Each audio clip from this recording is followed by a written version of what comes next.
Deutéronome, chapitre 23. Celui dont les testicules ont été écrasés ou l'urètre coupé n'entrera point dans l'assemblée de l'Éternel. Celui qui est issu d'une union illicite n'entrera point dans l'assemblée de l'Éternel. Même sa 10e génération n'entrera point dans l'assemblée de l'Éternel.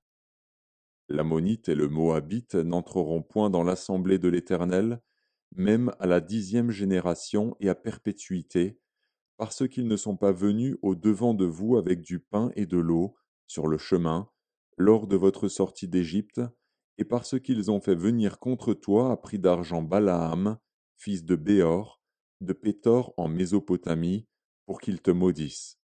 Mais l'Éternel, ton Dieu, n'a point voulu écouter Balaam, et l'Éternel, ton Dieu, a changé pour toi la malédiction en bénédiction, parce que tu es aimé de l'Éternel, ton Dieu.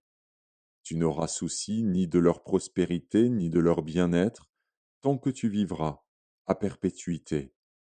Tu n'auras point en abomination l'Édomite, car il est ton frère.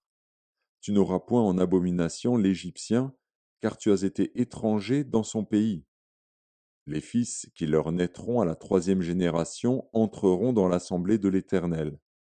Lorsque tu camperas contre tes ennemis, garde-toi de toute chose mauvaise.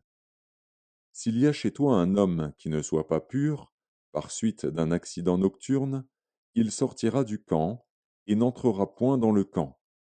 Sur le soir, il se lavera dans l'eau, et après le coucher du soleil, il pourra rentrer au camp.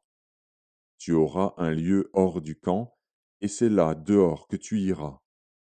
Tu auras parmi ton bagage un instrument, dont tu te serviras pour faire un creux et recouvrir tes excréments quand tu voudras aller dehors. Car l'Éternel, ton Dieu, marche au milieu de ton camp pour te protéger et pour livrer tes ennemis devant toi. Ton camp devra donc être saint, afin que l'Éternel ne voie chez toi rien d'impur, et qu'il ne se détourne point de toi. Tu ne livreras point à son maître un esclave qui se réfugiera chez toi après l'avoir quitté.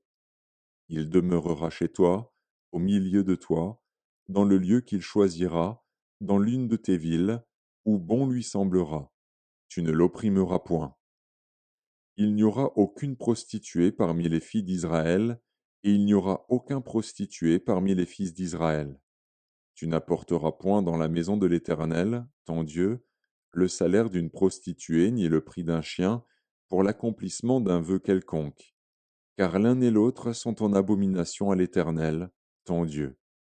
Tu n'exigeras de ton frère aucun intérêt ni pour argent, ni pour vivre, ni pour rien de ce qui se prête à intérêt. Tu pourras tirer un intérêt de l'étranger, mais tu n'en tireras point de ton frère, afin que l'Éternel, ton Dieu, te bénisse dans tout ce que tu entreprendras au pays dont tu vas entrer en possession. Si tu fais un vœu à l'Éternel, ton Dieu, tu ne tarderas point à l'accomplir, car l'Éternel, ton Dieu, t'en demanderait compte, et tu te chargerais d'un péché. Si tu t'abstiens de faire un vœu, tu ne commettras pas un péché, mais tu observeras et tu accompliras ce qui sortira de tes lèvres, par conséquent les vœux que tu feras volontairement à l'Éternel, ton Dieu, et que ta bouche aura prononcés. Si tu entres dans la vigne de ton prochain, tu pourras à ton gré manger des raisins et t'en rassasier, mais tu n'en mettras point dans ton vase. Si tu entres dans les blés de ton prochain, tu pourras cueillir des épis avec la main, mais tu n'agiteras point la faucille sur les blés de ton prochain.